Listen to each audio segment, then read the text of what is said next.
वाघ्या कुत्र्याच्या स्मारकाचं समर्थन करणाऱ्या संभाजी भिडेंचा संभाजी ब्रिगेडनं चांगलाच समाचार घेतलाय। दीड दमडीच्या पुस्तकं वाचून संभाजी भिडेंचं डोकं बधीर झालंय असा थेट हल्लाबोल संभाजी ब्रिगेडनं केलाय।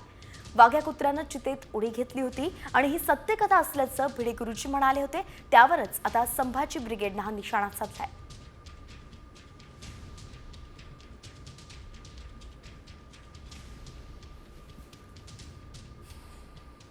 संभाजीराजे भोसले जे बोलतायत कॉमस्कोर नुसार आता isakal.com आहे देशातील नंबर 1 ची मराठी न्यूज वेबसाईट। प्रत्येक अपडेटसाठी isakal.com ला नक्की भेट द्या। ते चूक आहे, 100% चूक आहे। हे वाचले मी, परंतु ती कथा सत्य आहे की वाघ्या कुत्र्यांनी चितेत उडी घेतली, त्याचं स्मारक म्हणून ते केले।